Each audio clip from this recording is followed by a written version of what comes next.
우리는 지금 골로새서를 강의하고 있는데 특별히 골로새서 가운데 교회가 무엇인가 하는 아주 중요한 토픽을 1장에서 많이 다루었습니다. 교회는 그리스도의 몸이고 교회의 머리는 그리스도이십니다. 우리 모두는 다 머리 대신 그리스도에게 붙어있는 자들이다 하는 것을 배웠습니다.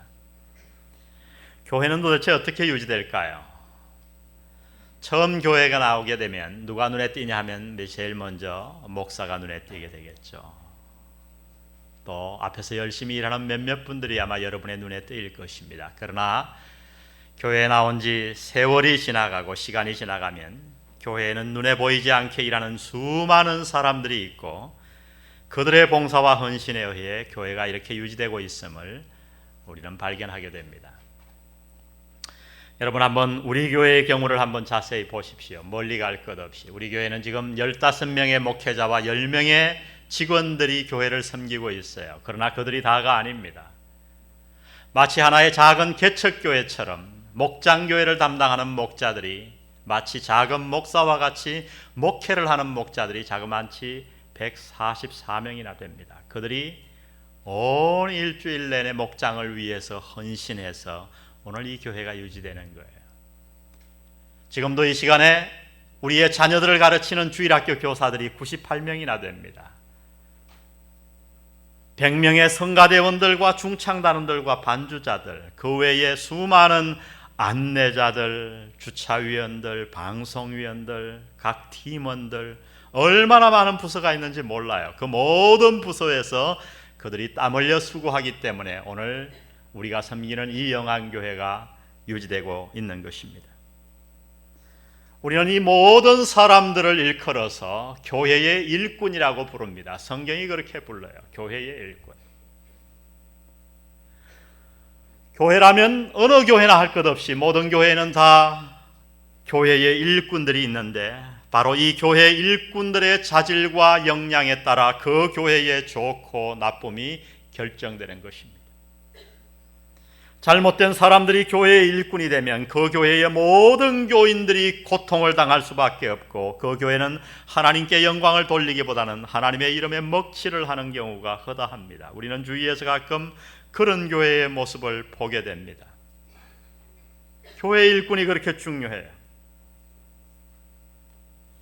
그러므로 교회의 일꾼이 누구냐 하는 것, 누가 교회의 일꾼이 되어야 하는 것은 아주 우리가 심각하게 생각해야 될 중요한 문제인 것입니다.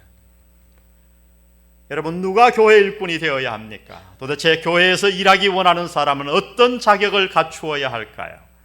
오늘 하나님은 이 에베소서 오늘 이 아침에 읽은 이 말씀을 통해 교회의 일꾼이 갖추어야 될 몇 가지를 우리에게 말씀해 주시고 있습니다. 저는 본문에서 몇 가지를 여러분과 함께 살펴보기 원하는데 한 가지 여러분에게 유념해 드리고 싶은 것은 오늘 저는 그 순서를 논리적으로 잘 배열하기 위해서 거꾸로 오늘 본문이 말씀한 거꾸로의 순서에 따라 세 가지를 말씀드리려고 합니다. 교회 일꾼의 자격 세 가지라고 할 수 있을 것입니다.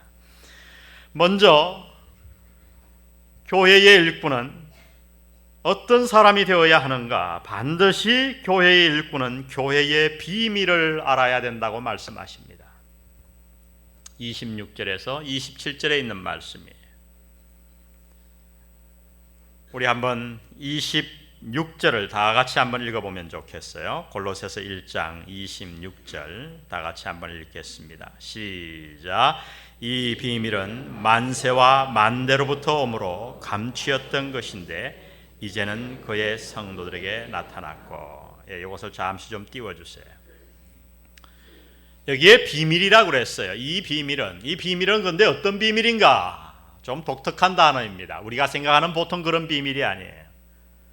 이 비밀은 이미 공개된 비밀이에요. 근데 세상에 공개된 사실을 가지고 왜 비밀이라고 얘기했는가? 교회가 공개되지 않았습니까? 근데 왜 교회를 비밀이라고 하나님은 말씀해 주셨을까요?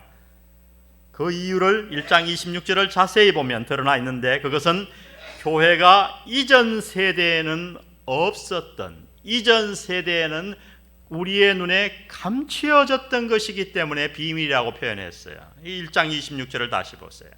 이 비밀은 만세와 만대로부터 오므로 감추었던 것인데 이제는 그의 성도들에게 어떻게 됐다고요?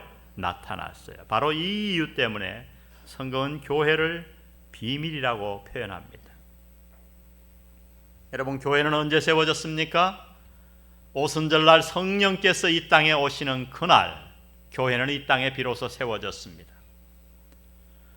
왜 성령님을 오순절에 오셨다고 우리는 이야기할까요? 성령님이 그러면 오순절 이전에는 이 땅에 계시지 않았습니까? 삼위일체의 한 분 가운데 성령님이셨는데, 아니요, 그분은 이 땅에 계셨습니다. 우리가 아는 대로 성령 하나님은 이미 창조 때에도 계셨고 구약 시대에도 일하셨어요. 구약 성경에 보면 성령이라고 하는 단어는 단 2곳밖에 등장하지 않지만, 그러나 성령 하나님을 뭐라고 표현했습니까? 하나님의 신, 하나님의 영 또는 하나님의 바람이라고 얘기했어요. 구약 성경에 성령의 역사가 굉장히 많아요. 특별히 에스겔서에 보면 성령께서 얼마나 많은 역사를 하셨는지 모릅니다. 창세기 1장에 이 땅을 창조하실 때에 성령 하나님이 그곳에 계셨어요. 우리가 아는 대로 예수님께서 요단강에서 침례를 받으실 때에 성령께서 그 위에 비둘기 같은 모습으로 임재하셨어요. 그런데 왜 성령님이 과거에 그렇게 계셨고 활동하셨는데 오순절날 성령님이 이 땅에 오셨다고 말하는 걸까요? 여러분, 이것을 이해하지 못하면 성경의 비밀이 풀리지가 않아요. 이 오셨다는 말은 뭐냐 하면 과거에 계시지 않다가 이 땅에 오셨다는 임재를 뜻하는 게 아니라 과거에도 계셨고 과거에도 역사했지만 특별한 모습으로 이 땅에 오셨다는 거예요. 특별한 목적과 특별한 모습으로. 다 같이 따라 보겠습니다. 특별한 목적과 특별한 모습으로. 과거에는 그런 모습과 그런 목적으로 오지 않으셨어요. 예수님께서 2000년 전에 이 땅에 오셨습니다. 그리고 33년간 이 땅에 계시다가 승천하셨어요. 그러면 2000년 그 이전에는 예수님이 이 땅에 없었습니까? 예수님이 승천한 다음에 이 땅에 계시지 않은가요? 아니요, 계십니다. 그런데 왜 우리는 예수님이 2000년 전에 오셨다가 33년 계시고 승천하셨다고 얘기할까요? 그 33년은 예수님께서 특별한 목적을 가지고 특별한 모습으로 오셨다는 의미예요. 그것을 이해하셔야 돼요. 도대체 그러면 어떤 모습으로 오셨는가? 오순절날 성령께서 과거에는 전혀 존재하지 않았던 목적과 모습으로 이 땅에 오셨어요. 특별히 여러분, 과거에 성령께서 역사하시던 모습을 보면 어떻게 했습니까? 과거에는 성령께서 믿는 자들에게 임하셨어요. 들어오셨어요. 그러나 그 믿는 자가 죄를 범하면 그 믿는 자와 단체를 성령께서 떠나셨어요. 사울의 예가 그 단적인 예가 되겠습니다. 사울은 처음에 부름받았을 때 굉장히 겸손했어요. 하나님을 신뢰했어요. 성령께서 그에게 역사하셨습니다. 그러나 우리가 아는 대로 사울은 마음이 변했어요. 그래서 사울이 하나님 앞에 범죄하자 어떻게 됐습니까? 성령께서 사울에게서 떠나고 악신이 그에게 임했다고 성경은 얘기합니다. 바로 이러한 이유 때문에 다윗은 우리아의 아내와 동침하고 나서 눈물을 흘리며 하나님께 뭐라고 기도했습니까? 주여, 성령을 내게서 거두지 마옵소서라고 기도했던 거예요. 이것이 과거 시대에 역사했던 성령의 모습이었어요. 그러나 여러분, 오순절날 놀라운 일이 이 땅에 일어난 겁니다. 과거에 역사했던 그러한 성령의 모습은 사라지고 이 땅에 새로운 성령의 시대가 열리기 시작했어요. 특별한 모습으로 성령께서 임하셨고 역사하기 시작했습니다. 어떤 모습일까요? 우리가 꼭 기억해야 될 성령의 특별한 역사, 교회 시대가 열리는 오순절 이후에 성령께서 역사하는 모습을 우리는 3가지로 요약해 볼 수 있겠어요. 먼저 오순절날 이후 성령께서 이 땅에 오시고 나서 성령님은 어떻게 역사하셨는가? 성령의 내재하심을 일으켰어요. 다 같이 성령의 내재하심. 어떤 책에는 이것을 내주하심 이렇게도 표현합니다. 상관없어요. Indwelling of the Holy Spirit. 이것은 성령께서 믿는 자들에게 들어오셔서 영영히 그곳에 거처를 삼으시는 것을 말합니다. 이미 말씀드린 대로 과거에는 임재하셨다가 죄를 범하면 떠났어요. 그러나 오순절날 이후에는 놀라운 일이 일어났습니다. 성령의 내재하심이 있어요. 그건 뭐냐 하면 우리가 예수 그리스도를 믿는 그 순간 성령께서 우리 안에 들어오셔서 잠시 왔다가 떠나시는 게 아니라 영원히 우리 안에 거처를 삼으신다는 거예요. 할렐루야. 여러분, 이 땅뿐만 아니라 저 천국에서도요. 여러분, 이게 얼마나 놀라운 일인지 아세요? 거룩하신 하나님의 영이 내 안에 거하세요. 집을 삼으세요. 장막이 아니라 처소를 삼으세요. 그래서 우리가 잘 아는 고린도전서 6장 19절은 이렇게 말씀합니다. 너희 몸은 너희가 하나님께로부터 받은 바 너희 가운데 계신 성령의 무엇인 줄, 전인 줄을 알지 못하느냐. 우리가 성령의 전이 된 거예요. 성령 하나님이 내 안에 거하시게 된 거예요. 여러분, 이것은 구약시대에는 꿈도 못 꾸던 일인데 성령이 오순절날 오심으로 이러한 축복이 우리 가운데 열리게 된 것입니다. 두 번째, 오순절 이후에 성령께서 이 땅에 오심으로 우리에게 어떤 일이 일어났는가? 성령의 인치심이 우리에게 주어졌어요. 이것은 성령께서 믿는 자들을 하나님의 영영한 소유라고 표시하는 거예요. 여러분, 우리가 인감도장 알죠? 중요한 곳에는 인감도장을 딱 찍잖아요. 내 소유라는 거죠. 내가 보증한다는 거죠. 그래서 우리가 잘 아는 에베소서 1장 13절을 보니 이렇게 말씀합니다. 그 안에서 너희도 진리의 말씀 곧 너희의 구원의 복음을 듣고 그 안에서 또한 믿어 무엇으로 인치심을 받았으니? 약속의 성령으로 인치심을 받았으니. 여러분, 요새 어떤 이단들은 또 이마에 인쳐준다고 기도원에 들어오라고, 14만 4천에 들어가야 된다고, 너 구원 못 받는다고, 그래갖고 그 맞박에다가 인 하나 쳐주는데 뭐 1,000만 원씩 받고 이래요. 참 그렇게 어리석은지 모르겠어요. 우리가 예수를 믿는 그 순간 성령 하나님으로 우리 모두 다 인치심을 받은 줄 믿으시기 바랍니다. 성령 하나님께서, 하나님이 성령을 보내서 우리에게 인감도장을 콱 찍어주신 거예요. 너는 내 것이라 내가 너를 포기하지 않겠노라. 과거에는 그런 일이 없었어요. 내가 설사 실수해서 죄를 범한다고 해도, 이 땅에 어떤 고난을 당한다고 해도, 무슨 잘못을 범한다고 해도 성령 하나님을 보내어 인치셨기 때문에 그 인은 무효화될 수 없습니다. 어떤 것도 이 세상의 위험도 우리를 해치지 못할 줄 믿으시기 바랍니다. 성령의 내재하심이 있습니다. 성령의 인치심이 있습니다. 마지막으로 오순절날 성령이 이 땅에 오심으로 우리에게 어떤 일이 벌어졌는가? 성령의 침례가 우리에게 벌어졌어요. 다 같이 성령의 침례. 다른 성경에는 성령의 세례라고 번역된 곳도 있습니다. 믿는 자들을 불러 이것은 그리스도의 몸인 교회의 일원으로 삼으시는 역사예요. 사역이에요. 과거에는 그리스도의 몸의 일부가 우리가 될 수가 없었어요. 그러나 성령께서 오순절날 이 땅에 오심으로 말미암아 모든 믿는 자들은 그리스도의 몸의 지체가 되었어요. 교회의 일부가 된 거예요. 뭘 통해서?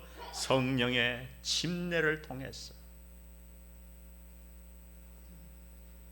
과거에는 믿는 자에게 역사는 하셨지만 침례는 주지 않으셨어요. 그러나 오순절 이후에는 성령이 믿는 자들에게 성령의 침례를 다 주십니다. 바로 이 성령의 침례를 통해 우리는 그리스도의 몸인 교회가 된 거예요. 이 성령 침례에 대해서 가장 중요한 구절을 뽑으라고 한다면 아마도 고린도전서 12장 13절이 될 거예요. 여러분, 이것은 다 구절을 주소와 함께 암송해 놓으면 좋습니다. 우리 함께 읽어보겠습니다. 시작. 우리가 유대인이나 헬라인이나 종이나 자유자나 다 한 성령으로 침례를 받아 한 몸이 되었고, 이 한 몸은 뭘까요? 교회예요. 우주적인 교회예요. 우리가 다 그리스도의 몸이 되었어요. 무엇을 통해? 성령의 침례 주심으로 말미암아.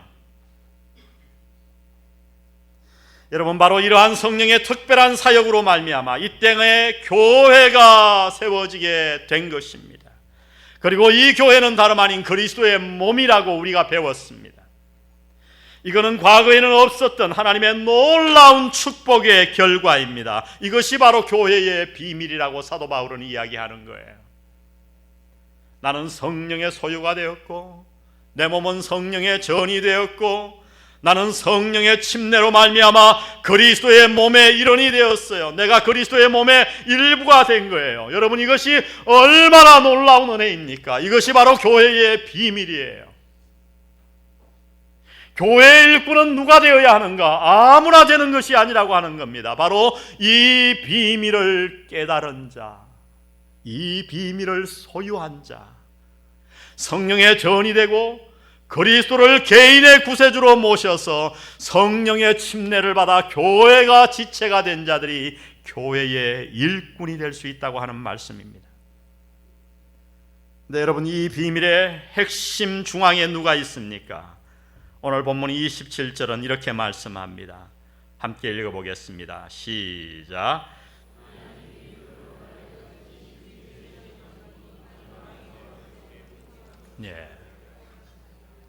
아주 엉뚱한 거를 떼운 것 같은데 골리서서 1장 27절 다 같이 한번 읽어보겠습니다. 이 비밀은 시작. 이 비밀은 너희 안에 계신 그리스도시니 곧 영광의 소망이니라. 이 비밀은 누구라고요? 너희 안에 계신 그리스도. 이 비밀의 모든 핵심에 성령의 침례 주심과 인치심과 성령의 내주하심과 이 모든 중앙에 누가 있냐면 예수 그리스도가 계십니다.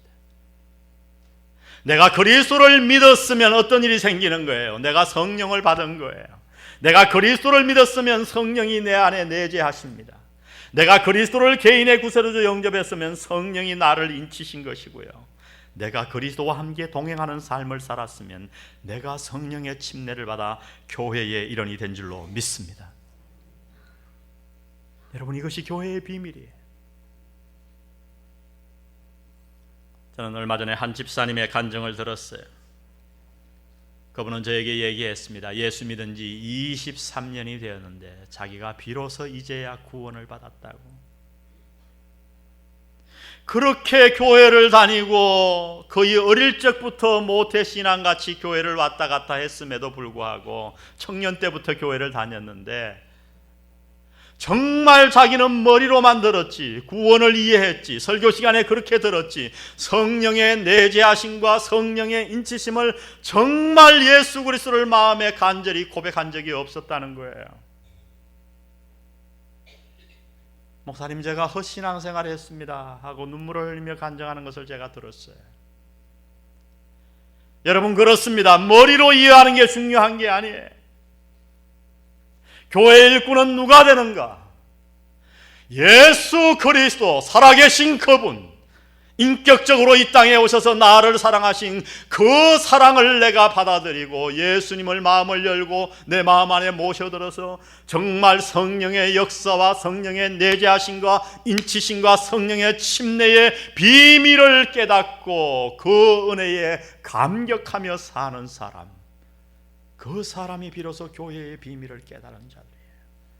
여러분, 이 비밀을 깨닫게 되면 여러분 어때요? 국가의 대단한 비밀 같은 거를 남 모르는 거 혼자 알면 어때요? 가슴이 푸듯하잖아요.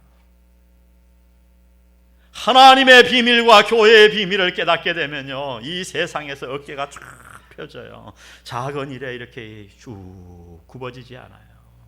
기뻐요. 담대해요. 자신이 있어요. 늘 감사한 삶을 살게 될 줄로 믿습니다. 여러분, 이러한 비밀을 깨달은 자는 하지 마라 그래도 하나님을 위해서 일하게 되는 거예요. 봉사하게 되는 거예요. 이런 자들이 교회의 일꾼이 되어야 한다고 성경은 말씀합니다.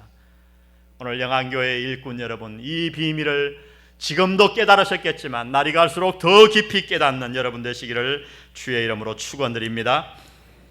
먼저 교회의 일꾼은 교회의 비밀을 깨달아야 합니다. 두 번째, 교회의 일꾼은 어떤 사람이 되어야 하는가? 하나님의 말씀을 이루어 가야 합니다. 25절을 보십시오. 내가 교회의 일꾼 된 것은 하나님이 너희를 위하여 내게 주신 경륜을 따라 하나님의 말씀을 이루려 함이니라. 여기 경륜이라는 단어가 어렵죠, 여러분. 이 경륜이라는 단어는 계획, 준비, 관리, 행정, 세대 이런 아주 광범위한 용어로 쓰입니다. 그러므로 경륜에 따라 하는 말씀은 뭐냐면 하나님이 예비해 주신 바에 따라, 혹은 NIV 성경은 이렇게 번역했어요. 하나님이 임명해 주심에 따라, 이렇게 번역했어요. 하나님의 경륜에 따라, 하나님이 나를 준비하시고 예비하셔서 임명하심에 따라, 이런 말입니다. 지금 이 구절에서 사도 바울은 자신이 왜 교회의 일꾼이 되었는가를 우리에게 설명해 주고 있습니다. 자신이 왜 교회의 일꾼이 되었죠? 그것은 먼저 하나님의 경륜, 즉 하나님이 임명하셨기 때문이라고 말합니다. 그러면 왜 하나님은 그를 교회의 일꾼으로 임명하셨습니까? 그 목적이 마지막 절에 나와요. 뭘 이루려 함이니라? 하나님의 말씀을 이루려 함이니라. 여러분, 이것이 굉장히 중요해요. 사실 한국말 성경에는 목적절로 쓰였습니다만 헬라어 원어에 보면 분명치가 않아요. 목적절로 해도 되고, 하나님의 교회의 일꾼은 뭐냐? 이퀄 동격으로 얘기할 수 있어요. 하나님의 말씀을 이루는 자, 무엇이 되었든 상관없어요. 교회의 일꾼은 무엇을 해야 하는가? 한 가지 일을 반드시 해야 되는데, 그것은 다름 아닌 하나님의 말씀을 이루어가는 일이라고 말씀하는 겁니다.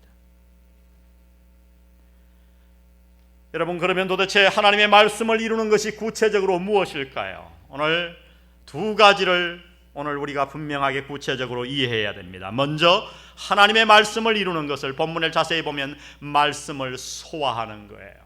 다 같이 말씀 소화하기. 말씀을 이룬다고 하는 것은 하나님의 말씀이 내 안에 들어와 완전히 소화가 되어 그 말씀에 의도하는 바가 내 삶에 이루어지는 것을 의미합니다. 즉 다른 말로 말하면 하나님의 말씀이 내 안에 들어와 내 인격을 변화시키는 거예요. 말씀이 녹았어요. 내가 말씀 안에 녹아요. 그 말씀이 내 안에 녹아서, 여러분 약을 딱 삼키면 약이 내 안에 들어와 녹아서 약효가 쫙 번지듯이 하나님의 말씀이 내 안에 들어오면 어떤 사람은 귀로 들어와서 듣고서 요까지 왔다가 입으로 나가고 귀로 나가는 사람이 있어요. 그게 아니고 하나님의 말씀이 내 안에 들어와 완전히 녹아서 소화되는 것, 그것을 말씀을 이루는 것이라고 이야기합니다. 여러분, 이것이 바로 교회 일꾼이 해야 될 일이라는 거예요. 모든 교회 일꾼은 누구나 할 것 없이 반드시 이 일에 집중해야 돼요. 여러분, 가끔 과거의 전통적인 교회에 가보면 교회의 일꾼들 보세요. 하나님의 말씀을 소화하는 일에 정신이 없어요. 그럴 시간이 없어요. 왜? 봉사하느라고. 아침 일찍 나와서 성가대하고, 저도 그랬어요. 과거에 한때 열심히 할 때는요, 성가대하고 주일학교 교사하고 청년부 활동하고, 제가 얼마나 바빴는지 몰라요. 굉장히 자기는 무언가를 하는 것 같은데 교회의 일꾼으로서 하나님의 말씀을 소화하는 일을 등한히 할 수 있어요. 여러분, 이것은 위험 신호예요. 여러분 가운데 그런 분이 계십니까? 저에게 찾아오십시오. 목사님, 저는 하나님의 말씀을 소화하는 데 시간이 필요합니다. 그러면 제가 모든 봉사를 중지시키겠습니다. 이건 너무나도 중요해요. 여러분, 오늘 우리 주위를 보십시오. 건강에 좋다고 하면 우리는 어떤 대가를 치르고서라도 그 좋은 것을 사 먹습니다. 요새 요로요법인가 해가지고 제가 몇몇 목사님들을 만났는데 부산에 요새 막 번져가고 있어요. 오줌을 마시더라고요. 그렇게 좋다고 저보고 먹으라고 난리예요. 저도 책도 보고 했는데 먹어볼까 그랬는데 저는 도저히 못 먹겠어요. 제가 그랬어요.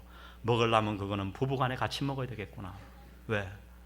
혼자만 먹었는데 그걸 어떻게 입을 맞추고서 할 것이에요? 같이 마셔야지. 하여튼 건강에 좋다면 안 하는 일이 없어요. 제가 여러분을 무시하는 거 아니에요. 그만한 이유가 있더라고요.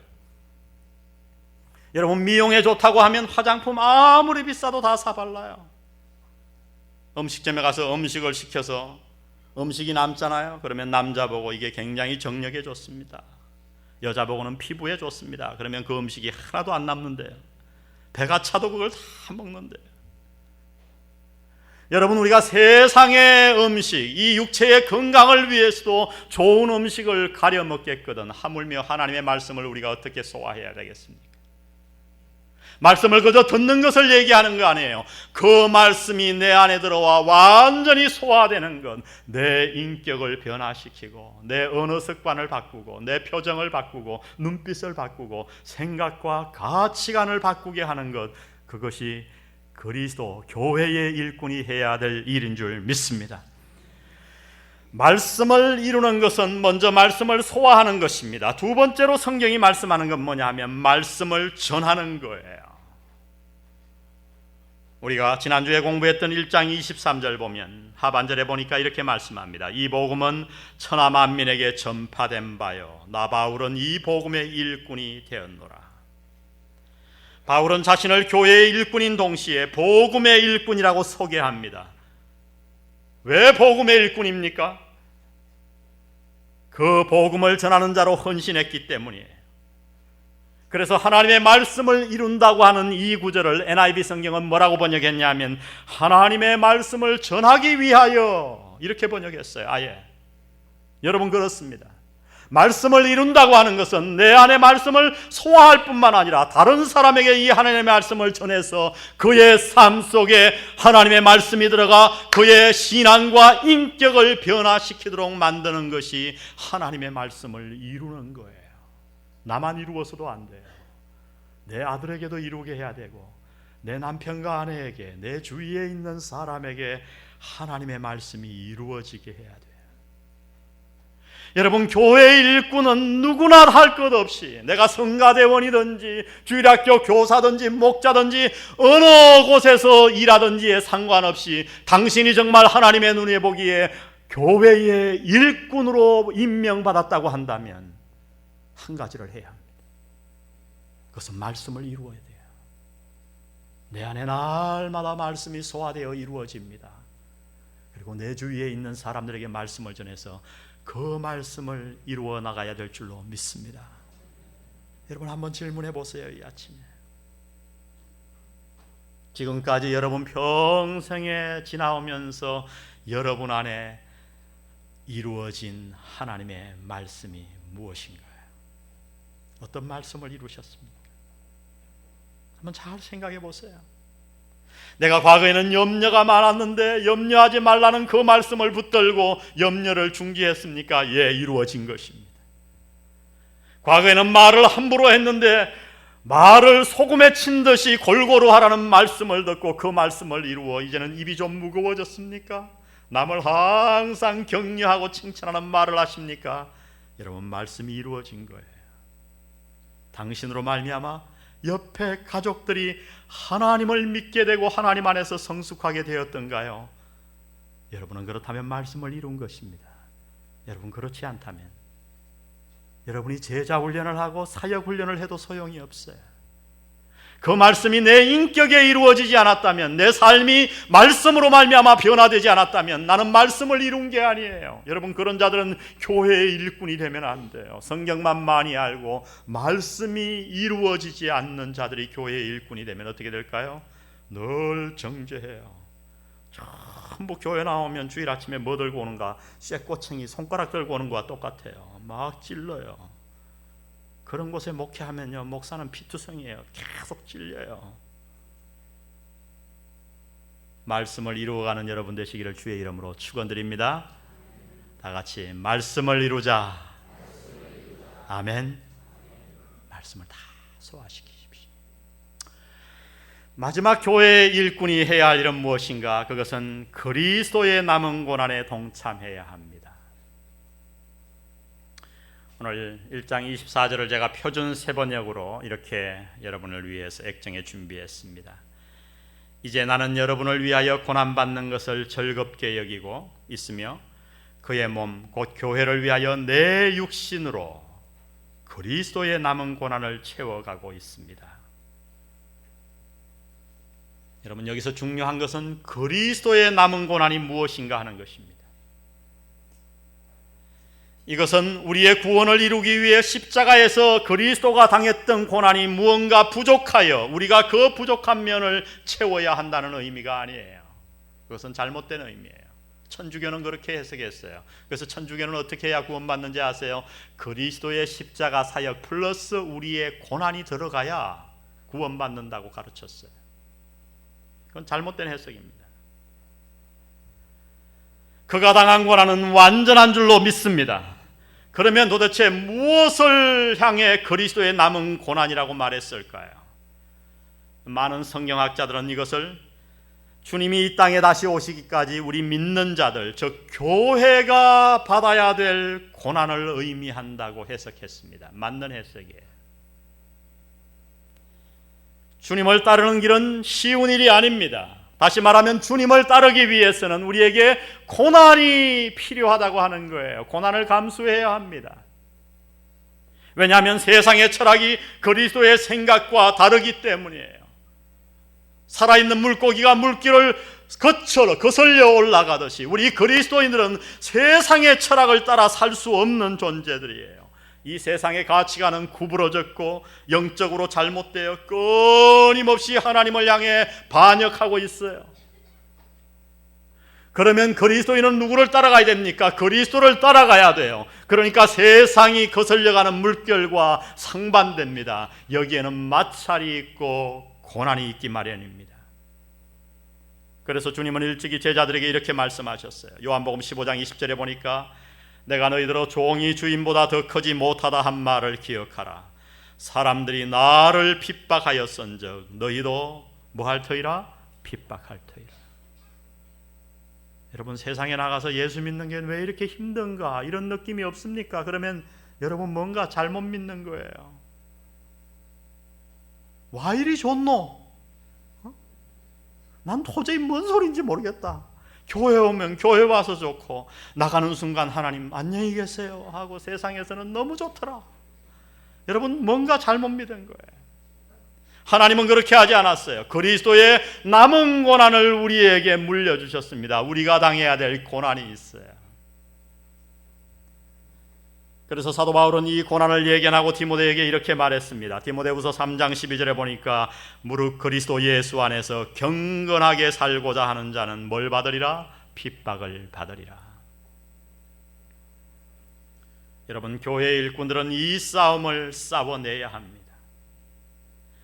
세상과 타협하여 쉽게 세상을 살아가는 자가 아니라 진리를 위해 고난받는 그리스도의 몸이 되어야 한다는 거예요. 타협하지 않기 위해 대가를 지불해야 돼요. 때로 내 이익을 포기해야 돼요. 어려워요, 여러분. 그러나 우리는 이 싸움을 달려가야 합니다.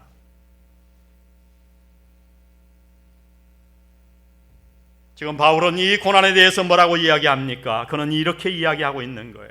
이 땅에서 그리스도의 몸된 교회가 받아야 될 고난이 있다면, 그리고 그 가운데 내가 마땅히 받아야 될 나의 몫이 있다면 나는 그것을 기쁨으로 받겠노라. 내가 그것을 기꺼이 받겠노라. 그래서 그는 이렇게 표현합니다. 그리스도의 남은 고난을 내가 내 육체에 채우노라. 할렐루야. 내 육체에 채우노라. 때로 손해를 보는 거예요. 마음의 어려움을 감내하는 거예요. 여러분, 이 고난을 짊어지고 가는 자, 그리스도가 남겨놓으신 우리에게 부탁한 이 진리의 길을 걸어가다가 고난을 당하는 이 몫을 기꺼이 담당하는 자들이 바로 교회의 일꾼이라고 얘기합니다. 여러분, 오늘 교회가 왜 힘을 잃었나요? 보십시오. 수많은 교회 일꾼들이 주일날 하루만 교회의 일꾼이에요. 주일날 와서 그저 교회 일만 일해요. 세상에 나가서는 아무 일도 하지 못해요. 그리스도의 남은 고난을 짊어지려고 하지 않아요. 사업을 할 때, 인간관계를 할 때, 무엇을 할 때 고민하지 않아요. 여러분 고민하셔야 돼요. 우리가 100% 완전할 수 없어요. 제가 어느 날 이 설교를 강하게 했더니 한 사업가가 찾아왔어요. 목사님, 사업 안 해보셨죠? 예, 안 해봤죠. 목사님, 한국에서 세금 100% 다 내고 사업 못해요. 전 솔직히 좀 할 말이 없어요. 그래서 하나님께 그랬어요. 하나님, 왜 저를 그렇게 일찍 부르셨습니까? 제가 사업했으면 돈을 많이 벌었을 짐작이 가는데. 그러나 여러분, 제 경우는 아니지만 정말 놀랍게 하나님의 방법으로 사업하는 분들이 있어요. 그래서 성공하는 분들이 많아요. 왜? 하나님이 도와주시니까. 하나님의 방법으로 하면 성공할 믿음 때문에도 우리는 그 방법으로 해야 되겠지만, 그러나 그렇지 못하다고 해도 우리는 그리스도의 남은 고난을 내가 기꺼이 짊어져야 할 줄로 믿습니다. 이 각오가 되어 있어서 늘 고민을 할 때, 남이 세금을 50% 내면 나는 하나님 100%는 못 내지만 내가 60%를 냅니다. 내년에는 내가 70%를 올리겠습니다 라고 고민하고 그리스도의 남은 고난을 짊어지고 가는 자들이 교회의 일꾼이 되어야 할 줄로 믿습니다. 여러분, 무엇이 이 세상의 희망일까요? 한번 잘 생각해 보세요. 무엇이 이 세상의 희망일까요? 문명의 발달인가요? 예, 문명으로 말하면 100년 전과 100년 후 너무 달라졌어요. 우리나라는 이미 달라졌어요. 그러나 과연 문명이 우리의 희망이 되었던가요? 컴퓨터가 나왔기 때문에, 텔레비전이 더 얇게 크고 나왔기 때문에 우리의 영적인 삶이 달라졌던가요? 이 세상이? 아닙니다. 의술의 발달일까요? 예, 의학이 대단히 발전되었습니다. 그러나 여전히 질병은 더 많이 늘어나고 있어요. 교육입니까? 아니면 우리의 희망이 정부일까요? 아마 제가 정부라고 물으면 여러분 가운데서 이렇게 얘기할 거예요. 택도 없는 소리 하지 마세요. 그럴 거예요. 예. 지금 누가 이 정부를 믿겠어요? 여러분, 하나님은 이 땅을 구원하기 위해 오직 한 가지 기관을 이 세상에 허락하셨습니다. 그것은 다름 아닌 교회입니다. 건물이 아니라 교회의 비밀을 깨닫고 그리스도를 만나 정말 하나님을 향해 달려나가는, 말씀을 이루려고 노력하는 이 교회가 이 세상과 우리 가정의 희망인 줄 믿으시기 바랍니다. 오늘 우리 모두 여기에 있는 자들은 교회의 일꾼으로 부름받은 자들이에요. 오늘 이 말씀을 가슴에 꽉 심었으면 좋겠어요. 주님, 내 평생의 세월이 흐르면 흐를수록 내가 교회의 비밀을 더 많이 깨닫기를 원합니다. 주여, 저의 영안을 열어 주옵소서. 우리가 영안교회 아닙니까? 아멘. 영안을 열어 주옵소서. 말씀이 이루어지게 도와주옵소서.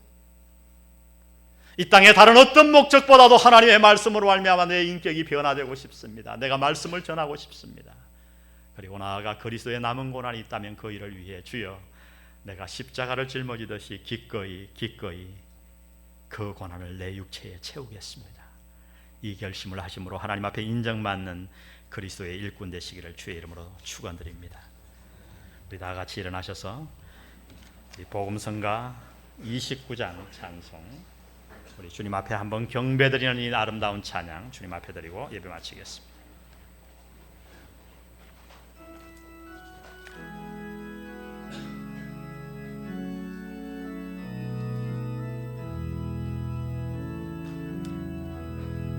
주의 이름 높이며 다 경배드리면서 나가세.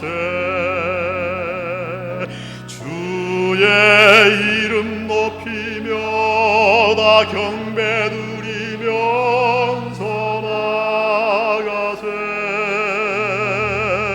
주의 이름 높이며 다 경배드리면서 나가세. 주께 경배해 우리 주 예수.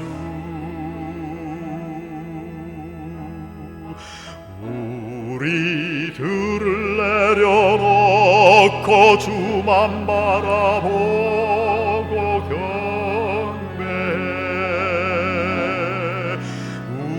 우리들을 내려놓고 주만 바라보고 경배해. 우리들을 내려놓고 주만 바라보며 경배해. 주께 경배해 우리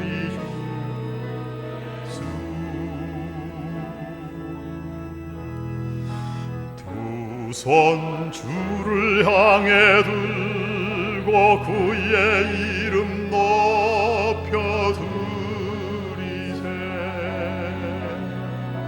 두 손 주를 향해 들고 그의 이름 높여 드리세. 두 손 주를 향해 들고 그의 이름 높여 드리세. 주께 오 경배해 우리 주 예수.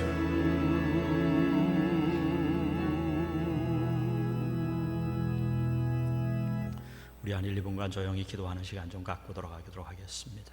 사랑하는 성도 여러분, 그래요, 두 손주를 향해 든다는 의미를 아십니까?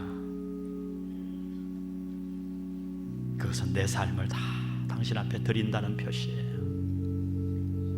맡긴다는 표시예요. 의뢰한다는 표시입니다. 우리가 이 믿음대로 살면 하나님이 내 삶을 주관해 주시고 영광 받으실 것을 믿는 믿음으로 두 손 들고 주를 향해 경배하는 것입니다. 하나님은 당신을 교회의 일꾼으로 부르셨습니다. 오늘 이 말씀을 들은 말씀 가운데 하나님이 여러분에게 한 말씀이 있다면 그것을 붙잡고 주님 앞에 우리 한번 짧은 시간 기도하겠습니다. 기도하십시다. 아버지 하나님, 오늘 이 말씀 붙들고 기도합니다. 하나님 아버지 하나님, 오늘 교회의 일꾼을 무엇인가를, 교회가 무엇인가를 깨닫기를 원합니다. 교회의 비밀이 무엇인가를. 하나님, 과거에 없었던 이 놀라운 교회를 만드시고 그 일원으로 우리를 삼으셨습니다. 아버지 하나님, 교회의 지체를 삼으시고 그리스도의 몸을 삼으심을 감사합니다. 아버지 하나님, 이제 이 교회로 부름받은 일을, 이 비밀을 깨닫기를 원합니다. 하나님의 말씀을 우리 삶에 이룰 수 있도록 도와주옵소서. 우리 교회가 주의 삶을 내 삶에 이루기 위해 몸부림치는 아름다운 교회와 가정이 될 수 있도록 주여 도우시옵소서. 이 말씀을 전하기 위해 애쓰는 자들이 되게 도와주옵소서. 하나님의 영광 안에 거하게 도와주시고, 그리스도의 남은 고난이 있다면, 내가 짊어져야 할 몫이 있다면 남에게 미루지 않고 그 짐을 짊어지게 도와주옵소서. 봉사의 짐, 희생의 짐, 교회를 위해서 짊어져야 할 짐을 주여 마다하지 않고 사양하지 않고 짊어지게 도와주옵소서. 하나님의 은혜 가운데 있게 하여 주옵소서. 진리를 추구하기 위해 내가 희생해야 될 때가 있다면 주여 그 길을 마땅히 걸어갈 수 있도록 주께서 은혜를 베풀어 주옵소서. 주께서 도와주옵소서. 우리 두 손 높이 들고 마지막 절 한번 찬양하고 마치겠습니다. 두 손 높이 들고, 두 손 주를 향해 들고, 두 손 주를 향해 들고 그의 이름 높여 드리세. 아멘. 두 손 주를 향해 들고 그의 이름 높여 드리세. 두 손 주를 향해 들고 그의 이름 높여 드리세. 주께 오 경배해 우리 주 예수.